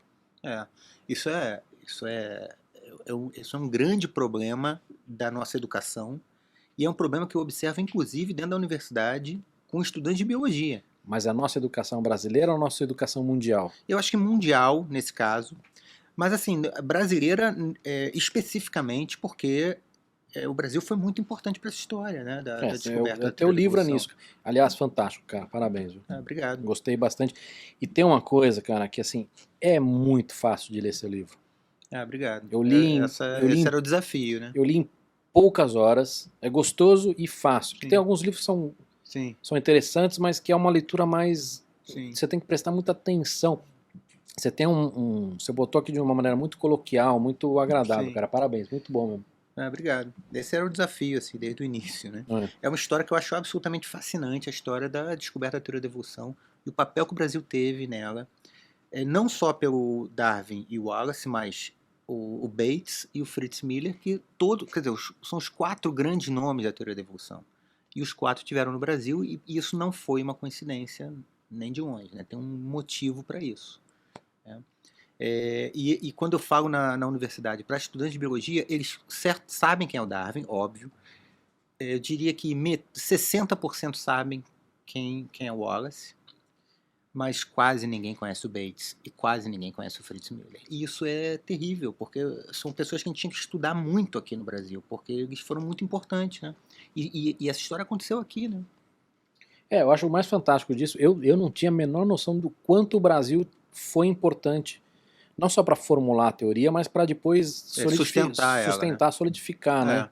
Exatamente. De quem é a teoria, na tua visão? É do Darwin mesmo?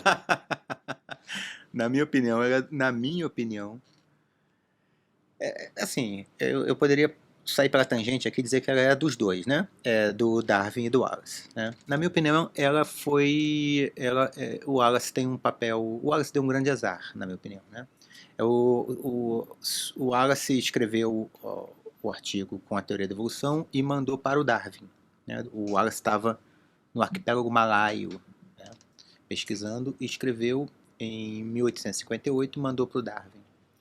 E o Darwin leu aquilo e viu, cara, esse cara chegou na minha frente, né? Ele escreveu o que eu tô para escrever há 20 anos.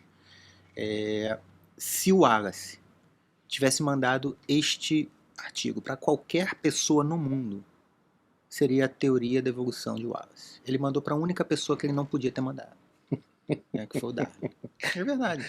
Se ele tivesse mandado para qualquer outra pessoa, ele seria conhecido hoje como o pai da teoria da evolução. Cara, isso é muito... É o maior azar da história, foi do Wallace. Era um gênio, assim, era um gênio. O Darwin tem, obviamente, todos os méritos, né, também, né? O demérito dele foi ter demorado tremendamente, né? Cara, isso é muito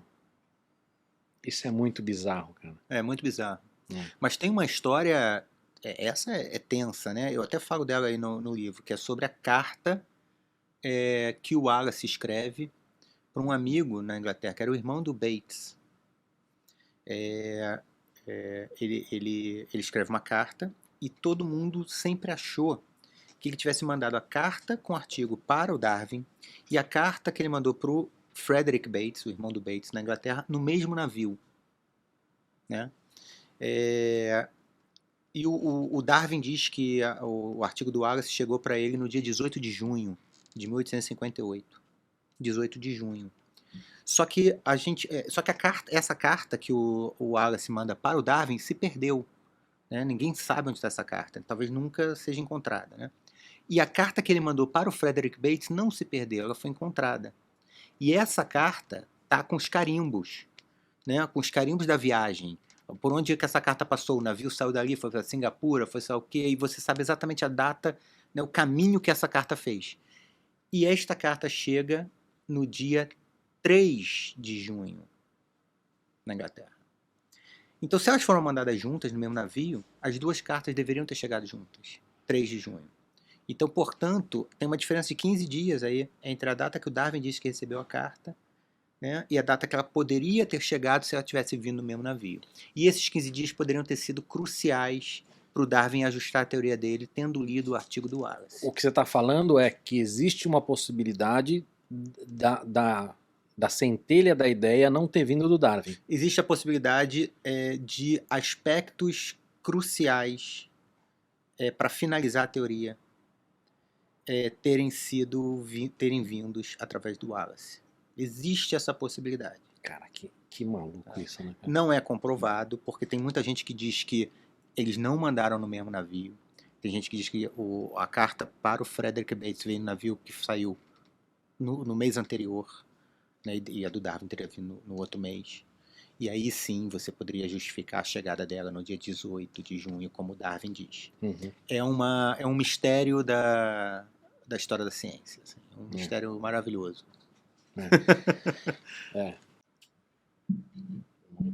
Cara, vou te falar que eu consegui experimentar aqui agora, hein? E aí, curtiu? Cara, tá bom demais. Olha que lindeza isso aqui, ó. Muito lindo. Uma das curiosidades que eu fiquei, deixa eu botar isso aqui um pouquinho mais pra cá, da questão da escravidão. Sim.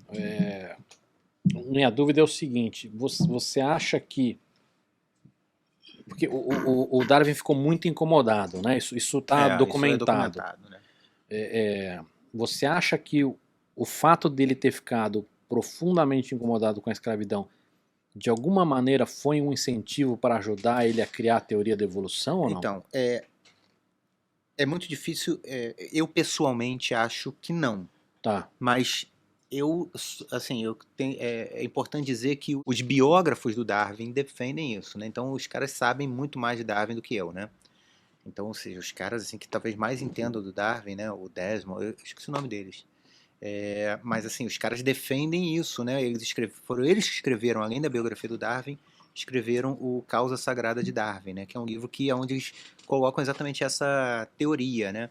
De que o Darwin teria ficado tão impressionado de ver a escravidão que teria então se proposto a encaixar sua teoria de forma que ela fosse completamente anti-escravagista, né? Uhum. Então assim, se todos nós viemos do mesmo lugar, de um ancestral comum, somos todos iguais e não existe nenhum motivo, não existe nenhuma superioridade hierárquica entre brancos, pretos, amarelos, enfim. Agora você acha, tudo bem, você acha que não, mas eu acho que ele tinha argumentos da natureza que direcionavam ele nesse sentido, e obviamente ele viu que a teoria dele encaixava em uma questão anti-escravagista e isso o animou. Entendi. Né? Mas você acha que aí depois, o fato, aí não tem mais a ver com ele, mas assim com o resultado do trabalho dele. De alguma maneira isso acabou ajudando também a combater a escravidão no mundo. Claro, né? Porque os movimentos anti-escravagistas que estavam surgindo encontraram finalmente um arcabouço teórico, né? Para sustentar. Né? Então você fala assim, isso é amoral, né? São argumentos que acabam caindo um pouco no vazio, porque a questão de moral ela vai para um lado e para o outro, mas agora você tem um arcabouço teórico, tem uma teoria robusta que diz, isso aí não tem sentido.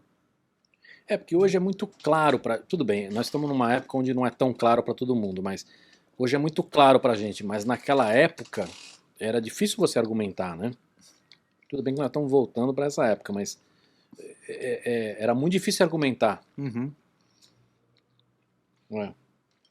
Eu queria, Luiz, queria aproveitar e falar um pouquinho de drogas, né? Já que a gente está mexendo no vespeiro cultural aí, a gente ficou décadas sem pesquisar isso direito, né? Nós estamos, acho que agora estamos voltando a começar a pesquisar, psicodélico em geral para tratar transtorno mental. Uhum. Eu acho que é ainda muito pouco perto do que a gente deveria estar pesquisando. Queria entender um pouquinho da sua posição sobre isso. O que você acha? Eu concordo plenamente contigo, né? Eu acho que em termos históricos, a nossa briga, a briga da humanidade contra as drogas é uma vírgula. É uma vírgula em uma relação muito mais próspera e muito mais antiga e muito mais bacana, que é a relação histórica do homem com as drogas. Né? Então, assim, a gente tem uma vírgula que foi aí os últimos 150 anos ou 100 anos, bota um pouco mais. A primeira convenção do ópio foi em 1902, então pega a partir daí, né? 120 anos, isso é nada em termos históricos, né? Em uma relação que é muito bonita, na verdade, né? Então eu acho que um dia a gente vai ter essa noção. Tem uma curiosidade do ideograma da maconha, né? Da cannabis. Porque a cannabis é talvez o grande exemplo disso aí, né? O grande exemplo de A como... gente tem ele aqui, ó. Ó, você pega aí, se eu mostrar aqui, né? Ó, ali, ó. É uma casa com duas plantas, né? Uma e outra ali, tá vendo? Não, mas tudo bem. Vou acreditar em você. Isso é uma planta, isso é outra planta e protegida, né? Ela está sobre uma proteção, né? Isso aí é porque é uma planta domesticada, né? Porque ela está num ambiente, ela está dentro de uma casa, ela não Mas isso não é a tua leitura ou não? Não é não. Isso aí o ideograma é assim, são duas plantas dentro de uma casa, né? Então, assim, é uma planta, a nossa relação com a cannabis é antiquíssima e é bonita. A relação do homem com a maconha é super interessante. É uma planta que a gente começou a domesticar pela fibra, né? O cânhamo é a fibra mais importante da história da humanidade. Por quê? Porque era grande fibra ao longo de toda a história. Então, por exemplo, as grandes navegações só puderam acontecer por causa do cânhamo. As velas eram de cânhamo, o cordame que eles usavam nos navios era cânhamo, tudo era cânhamo. As roupas eram de cânhamo, né? Isso a gente está falando das navegações, mas o cânhamo a gente começa a domesticar 8.000 a.C., 7.000 a.C. Você tinha então já, talvez até antes, um processo de selecionar as plantas com as fibras mais longas, mais resistentes. Então, em um primeiro momento, você não está selecionando a cannabis por causa do efeito psicotrópico, né? Você está selecionando por outros motivos. Interessante isso. O primeiro motivo que o primeiro relato que você tem, de fato, da cannabis com uso psicotrópico é de 3.000 a.C., tá? É uma múmia que foi encontrada na China. É uma múmia incrível, uma múmia que tinha cannabis na boca e 800 gramas de cannabis num potinho. E todas as cannabis, essa cannabis estava preservada, foi mumificado, é uma mumificação natural, não foi uma mumificação assim feita, né? Assim, por acaso aquele cara foi enterrado num terreno ali que calcário, temperatura e tal, e aquilo mumificou muito bem. Então você pôde identificar que plantas eram aquelas, eram só plantas femininas, que é o grande produtor THC, é a planta feminina, né? Por isso tem duas plantas ali no ideograma. Porque é uma planta dioica, né? Tem a cannabis masculina e a feminina, e é a feminina que vai produzir o THC em grande quantidade. Então, ali você, nesse potinho enterrado com esse cara, e na boca dele, só tinha plantas femininas. Então, obviamente que você está sabendo ali, né? Aquele cara, aquela planta foi enterrada porque ela era usada por seus efeitos psicotrópicos. É uma múmia maconeira. Muito exatamente. Bom. Muito legal. A humanidade, então, tem uma relação bacana com a cannabis há muito tempo e começa a mudar com a Idade Média, né? Então, no Concílio de Nicéia, ali em 325, né, que há a união entre o Estado e a Igreja, né, o pontapé inicial da Idade Média, e aí a Igreja Católica começa a impor né, o seu estilo de vida, né? Quer dizer, os remédios já não podem mais... Assim, é importante, a dor é importante, né? A expiação dos pecados através da dor, né? Então, remédios que de fato funcionam são abolidos. A cannabis, né? E seus efeitos, assim, curativos ou sedativos e já não são mais permitidos, né? E aí começa aqueles remédios que não tem nenhuma utilização, ali tem tem um simbolismo no remédio, mas ele de fato não funciona, sabe? Então, pó de chifre de sei lá o quê, né? Esses remédios da Idade Média que não servem para nada. E os remédios verdadeiros, os opioides, a cannabis e outros remédios que de fato funcionavam e que hoje a gente reconhece como drogas, são abolidos, né? Uhum. Bota pra gente ver aqui, mandíbula. Ah, que bonito. Bonito mesmo. Muito bom. Tem uma galera, assim, um pessoal da sociologia, especialmente uma escola alemã, assim, de antropólogos e sociólogos, que eles defendem, assim, que o que determinou que a cannabis ia ser uma droga e o café não, foi a questão industrial, foi a questão da quanto aquilo te deixa apto ao trabalho fabril nas fábricas. Então, tipo assim, o café te estimula a trabalhar, né? Enquanto a cannabis não. Então ela tem que ser uma droga, porque na sociedade industrial o café tem um papel e a cannabis não, assim, né? É um negócio interessante de se pensar, né? É interessante, mas é uma visão que hoje não caberia, né? Porque a gente foi para, principalmente nas fábricas, a gente foi para um outro problema do álcool, Sim. que na maconha você não teria o problema que o álcool traz, né? Então, claro. Não, mas a gente está revendo a nossa posição em relação à maconha, né? eu acho que Ainda sim, bem. acho que nós estamos revendo nossa posição sobre tudo, né? Sobre drogas de forma geral, É. né? A maconha é a primeira, né? Exatamente porque tem muito poucos argumentos contra ela, né? Essa é a verdade, né? Eu acho que o grande problema é sempre, e acho que não é em relação a drogas, em relação a tudo que a gente está vivendo hoje, é sempre ir para os extremos né, opostos, assim, é tipo, ou é tudo de ruim, tudo de bom, e você não tem uma argumentação, não tem uma discussão, é sempre uma briga de time, É verdade. a gente está vivendo isso na política, está vivendo isso em um monte de coisa, então acho que esse é uma dificuldade que a gente tem hoje. O Luiz, você tinha comentado lá da USP, né, do tomate com CRISPR. Que outras modificações que você tem visto ou que você acha que podem vir por aí? Por exemplo, eu te mandei um artigo outro dia dos caras alterando o processo de fotossíntese. Então, na verdade, o que esses caras fizeram, eles não alteraram a fotossíntese em si, né? Aliás, é estranho ali porque eles fizeram duas coisas, né? Uma, eu entendo perfeitamente como eles fizeram. A outra, eles disseram que fizeram e eu não entendi exatamente como eles fizeram, tá? Uma delas, que é a mais simples, eles selecionaram umas bactérias que vivem naturalmente junto com as plantas, né? Vivem numa simbiose com as plantas. Então eles fizeram uma seleção de bactérias adequadas para se limpar o ambiente. Então são bactérias que consomem ali formaldeídos, coisas que são tóxicas que estão aí no Outros ambiente. poluentes, além do CO2. do gás carbônico. Exatamente. E isso eu entendo perfeitamente. Inclusive, essa empresa aí que você mandou, eles vendem, de tempos em tempos, você tem que repopular aquela terra com essa mistura bacteriana. Eles vendem essas coisinhas para você botar na terra, tá?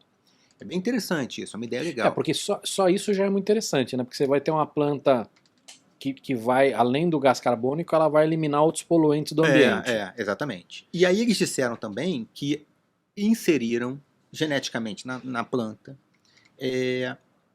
algumas enzimas que pegam também alguns desses poluentes e transformam eles em intermediários da fotossíntese, ou seja, que a planta vai eventualmente usar esses intermediários que vieram dos poluentes, vai usar esses intermediários para crescer, para fazer açúcares e tal.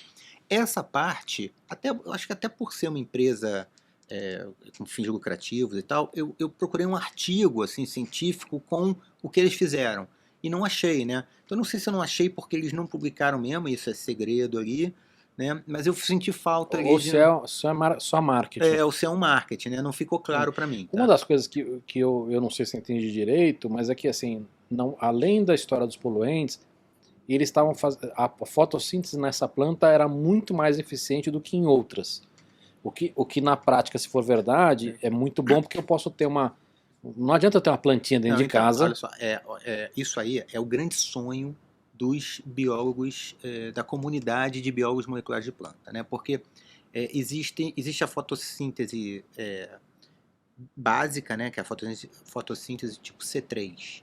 Existem adaptações da fotossíntese, tá? São adaptações que as plantas evoluíram e fizeram essas adaptações para se proteger de algumas questões em relação à fotossíntese. Por exemplo, temperaturas muito altas fazem a principal enzima da fotossíntese, a rubisco, funcionar um pouco mal. Então, plantas C3, em temperaturas altas, elas respondem mal, né, um pouco mal. Então, existe uma adaptação, algumas plantas adaptadas, que são as plantas que fazem a fotossíntese C4. A maioria das plantas que nós... Maioria não, tá? Mas plantas são commodities, assim, são plantas C4. Então, milho é uma planta C4, por exemplo. Tá? Tem várias plantas assim importantes economicamente que são plantas C4. E as plantas C4 têm um tipo de fotossíntese muito eficiente, né? A rubisco, essa enzima, não comete erros. Ela converte praticamente ela não desperdiça a energia do sol. Converte a energia do sol em açúcares utilizáveis pela planta. Então é uma fotossíntese maravilhosa, né? Qual é a questão? Eu não sei quantas plantas C4 existem no mundo, tá? Não são muitas, né? Mas existem... Vou chutar aqui, sei lá, vou chutar 50. É um chute, tá? Mas independente de eu estar certo ou errado no número, a questão tudo indica que essas plantas surgiram de forma independente. Ou seja, não surgiu uma C4 e a partir dela as outras vieram. Portanto, em lugares diferentes do mundo, plantas se adaptaram de uma fotossíntese C3 para uma fotossíntese C4 em lugares diferentes, em tempos diferentes. Ou seja, não é uma mutação rara. Exatamente. Ou seja, não é um mecanismo molecular extremamente complexo. Tudo indica que é um mecanismo molecular relativamente simples, para acontecer tantas vezes de forma independente. E se isso for verdade, talvez a gente consiga entender esse mecanismo e transformar uma C3 numa C4. Esse é o desafio maior dos biólogos moleculares de planta. É como transformar uma C3 numa C4. Esses caras não fizeram isso, porque se tivessem feito isso, eles estariam absolutamente milionários agora, e todo mundo estaria Nobel. falando disso. Exatamente. Agora, vamos lá, só para entender, eu já entendi que você está falando da eficiência. Quando a gente fala de geração de açúcar, é fácil compreender isso. Mas o quão mais eficiente é a C4 e C3, de repente, para limpar gás carbônico? Como seria, né? Teoricamente sim, porque se você aproveita mais, né? Se você faz né? Se você aproveita mais a luz do sol, né? Você estaria fazendo o ciclo de Calvin, né? Que é de fato o ciclo que pega o carbono, né? A via metabólica que sequestra o carbono, né? E transforma em açúcar, estaria girando mais, né? Mas esse não seria o principal objetivo aí, né? O principal objetivo aí seria a produção de alimentos. Tá, entendi. Né? Porque você iria converter toda a energia do sol em grãos. Agora, de quanto nós estamos falando? Varia de planta para planta? Nós estamos falando de duplicar? Nós estamos falando Eu não sei te dizer, mas Tá. é uma coisa importante. teria um impacto bem relevante. Teria um impacto. Se bem que se fosse 10% já é um impacto importante. Claro. O ciclo de Calvin tem uma história interessante, né? Quando eu era pequeno, na escola, assim, o professor falou do ciclo de Calvin. Está falando de fotossíntese de forma bem genérica, assim, né, para a escola. E ele lá pela chance falou, aqui tem o ciclo de Calvin. E eu acho que ele se arrependeu de ter falado, porque não ia explicar, e ficou por isso mesmo, né? E eu fiquei com aquilo na cabeça e perguntei pro meu avô, lá, que entendia de plano. Falei, o que é o ciclo de Calvin? E meu avô me deu uma explicação que eu nunca vou esquecer. Ele falou assim, esse negócio é o seguinte, primeiro você não tem nada. Aí você tem o ciclo de Calvin, e depois do ciclo de Calvin você tem uma planta. Quer dizer, o ciclo de Calvin seria a maneira de fazer uma planta a partir do nada. Não é a partir do nada, né? É a partir do CO2 que você não vê. Mas foi uma maneira, assim, poética que o meu avô encontrou. Mas é bem interessante. Legal. Isso é pra gente sentir mesmo o caviar. A maneira clássica, né, de consumir. Pô, uma delícia. Muito bom. Ô Luiz, e impacto dessa biogenética? A gente nem arranhou a superfície, né? Nem arranhou ainda, né? O impacto é tremendo. Você conseguir melhorar plantas nessa velocidade, com essa eficácia, é uma coisa inédita, né? Incrível. A gente já está fazendo isso desde ali da década de 80, né? Quando surgem as plantas transgênicas. É um negócio super interessante e super polêmico também, né? Assim, Ainda é. Porque a gente tem na época dos transgênicos, essa discussão ela foi muito forte. sim. Mas isso acabou. A- A gente já aceita Não, hoje. mais ou menos, né? Então as pessoas têm relutância em consumir coisas transgênicas, né? Ainda hoje, você acha? Eu Não, acho, mas, né? mas é bem menor do que era antigamente. Não, eu acho que é bem menor do que era antigamente. Mas eu acho assim, pô, eu acho super interessante, né? É uma maneira de melhorar plantas, coisa que a gente já vem fazendo desde que a humanidade é a humanidade, né? Então a gente está melhorando plantas, eu falei aqui do milho, é um melhoramento, né? 1 milhão de plantas que a gente melhorou. Isso é uma nova maneira de se melhorar plantas, né? Então de se fazer uma coisa que você já fazia há muito tempo. Mas existe um aspecto interessante aí que eu acho que é um aspecto que tem que ser debatido, né? Antes, se eu fosse melhorar uma planta, eu dependia necessariamente da fisiologia dessa planta. Por exemplo, se eu quero pegar uma batata e fazer uma batata que produza mais, com mais amido. Vou cruzar essa batata com essa, porque, enfim, quero a característica dessa, quero a característica dessa. Ora, eu só posso fazer isso porque eu estou falando de 2 batatas. Sim, hoje, Claro. hoje você pode transar essa batata com um escorpião. Exatamente. Ou seja, a transgenia, você rompe uma barreira que é a barreira fisiológica, você não tem mais essa barreira. E esse é um aspecto que eu acho interessante, né? Então, ou seja, isso faz com que você, de fato, tenha que testar. Você tem que colocar isso e pensar nas possibilidades disso. Quer dizer, o inseto que consome a folha dessa batata, se ele entrar em contato com essa proteína do escorpião, o que vai acontecer com ele? São questões que você tem que levantar. E eu sou a favor total do uso dos transgênicos, mas com esses testes, mas esses testes trazem um problema, né? Que é você liberar, você fazer um transgênico é muito simples, você liberar ele para consumo é muito dispendioso, né? Ou seja, quem é que mantém o monopólio sempre vai manter? As grandes empresas da biotecnologia vegetal, né? Então, você tem umas 5 no mundo aí, né? A Bayer AgroScience, a Monsanto, a Dow AgroScience, você tem algumas outras aí, mas 5, deve ter mais 5 no mundo que tem grana para bancar isso, né? Ou seja, você desenvolveu na universidade ou na Embrapa, desenvolveu um cultivar ali melhorado, você não vai ter grana para fazer isso chegar no consumidor. Aí vem uma empresa dessas, fala, eu compro a tua patente, eu compro, né? E isso para o mercado é muito ruim, né? Por outro lado, eu entendo que você tem que ter os testes, então é um dilema, né? Como continuar tendo os testes e permitindo, assim, e fazendo com que esse monopólio possa ser quebrado de alguma forma, né? Acho que isso vale, inclusive, para outros temas, né? Quando a gente fala de patente, enfim. Claro. Ali não é só para medicina, não é só para agro, Sim. acho que em tudo. Eu queria finalizar falando sobre divulgação científica. Você é um cara que faz isso com maestria, não só no seu blog, os livros e tudo, mas até eu queria puxar um pouquinho da conversa que a gente teve do Darwin e do Wallace, tá? Eu acho que uma das diferenças dos dois era a tradução para leigos. Total. O Darwin era um divulgador científico e o Wallace não era, né? O Darwin escreve um livro, né? O Wallace não escreveu o livro, né? O Wallace escreveu artigos, né? O Darwin escreve um livro, e é um livro... Qual era a grande preocupação dele? Quando você lê o Origem das Espécies, ele está tentando provar para os seus pares, que são os cientistas da época, mas também para a população, tentando provar que a evolução, a origem das espécies não não é transcendental, né? Não depende de Deus, é material, né? Ele e o Wallace chegaram a essa conclusão, mas ele fez um livro que estava ao alcance das pessoas. E isso fez muita diferença, né? Isso também conta para o fato de ele ser considerado O Pai da Teoria da Evolução, é mérito dele total, né? É um livro interessantíssimo, né? Um livro bem escrito, um livro tá ao alcance das pessoas. Não são só cientistas que são capazes de ler aquilo. Legal. E isso é uma das coisas que vira e mexe pinta assunto aqui, né?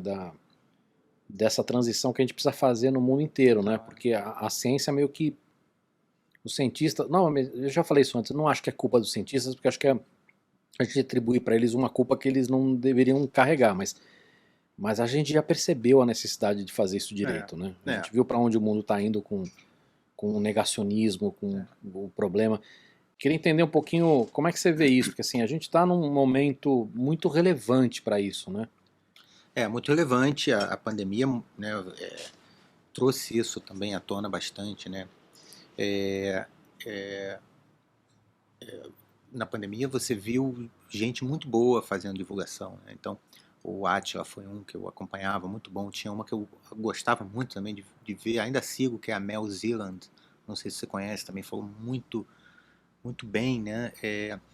Qual era o grande mérito desses caras, na minha opinião, né? Falar sobre assuntos complexos, mas sem ceder a uma simplificação babaca. Então eles mantinham a complexidade dos temas e eram claros. Eles eram capazes de falar claramente, sem esconder a complexidade. Então, mas eu não quero negar a importância desses caras, principalmente do Átila, acho que teve muita relevância no Brasil, mas eles já eram divulgadores científicos. Sim. O que eu acho que a gente precisa agora é para um segundo passo dessa história, que os cientistas, de maneira geral, começarem a trabalhar isso melhor. Eu concordo. Eu acho que a gente tem dado passos nessa direção, né? Então, hoje em dia, fazer divulgação científica dentro da universidade é bem visto, é valorizado. Talvez não tanto quanto deveria ser, mas já é valorizado. Já é uma mudança grande. É uma mudança grande, que há pouco tempo atrás, há 10 anos atrás, era mal visto. Sim. Né? Tá perdendo tempo aí, né? E hoje em dia não é mais assim. Então a gente está caminhando, né? Por outro lado, eu acho que a gente ainda faz de forma muito amadora, né? E amadora no sentido de que nós somos, como você falou, cientistas nos arvorando a fazer outra coisa para a qual a gente não estudou, né? Ou a gente estudou por conta própria, né? Mas acho que essa é a minha provocação. Mais do que a gente botar nas costas do cientista, que eu acho que é errado botar a culpa do negacionismo no fato do cientista não ter feito divulgação científica. Nós estamos invertendo valores. Eu acho que talvez essa discussão tem que ir no âmago da história e ensinar... Que é a formação do cientista. Formação do cientista. Claro. Né? Eu estou fazendo um paralelo aqui, da mesma maneira que eu acho um absurdo você ter arquitetos ou engenheiro, de repente, não fazendo gerenciamento de projeto. Uhum. Né? É a mesma coisa, entendeu? Acho que tem um cerne ali que precisaria ser... Eu acho que a gente deveria estudar divulgação científica desde o início da nossa formação de cientista, né? Então o que você tem hoje é uma geração que está interessada em fazer divulgação, mas que não foi treinada para isso. E aí você tem de tudo, né? Você tem gente que cede a essa simplificação, eu sou um cara, eu não gosto de usar metáfora.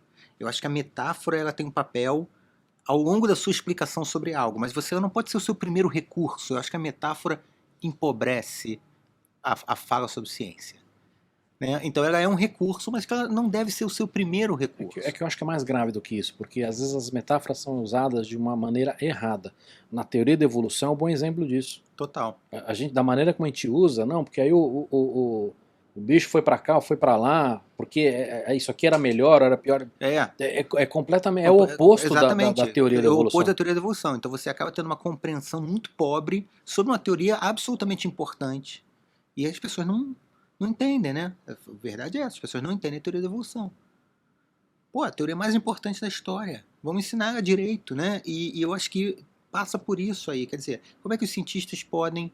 Como é que a gente pode treinar nossos cientistas para serem capazes de falar de forma clara para a população, né? Sem simplificar exageradamente os assuntos. Porque simplificar exageradamente os assuntos mata a ciência. A ciência não é simples. E por isso ela é legal. Ela não é simples. Isso não é simples. Vamos partir desse princípio. Então eu não vou ficar vendendo para você como se fosse uma coisa simples.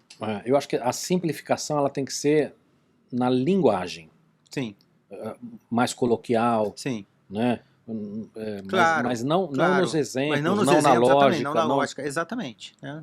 Você tem que mostrar os mecanismos como eles são, e eles são complexos. Né? Mas se você souber falar deles, pô, essa complexidade até é algo fascinante, né? Algo que vai cativar as pessoas. Muito legal. Bom, cara, adorei o papo. Recomendo fortemente para todo mundo seus livros aí. Tá, encontra fácil na Amazon, né? Encontra os dois, eu Tá, acho. ou em outras livrarias, mas Luiz Mors com S. Cabral. Muito legal. Vou comprar seus outros livros também. Agradecer nosso patrocinador Accenture e agradecer também nosso parceiro aí do Caviar, Caviar Diaveri. Diaveri. Diaveri, e o Instagram deles é caviardiaveri.brasil. Diaveri só pra... como é que se escreve aqui? É G-I-A-V-E-R-I. Muito bom. Muito Adorei bom, o caviar. Nós vamos comer mais. Agora o Demas vai fazer mais uns pedacinhos pra gente aqui. Muito bom. Valeu, galera. Valeu. Obrigado. Obrigado, Luiz. Valeu, obrigado.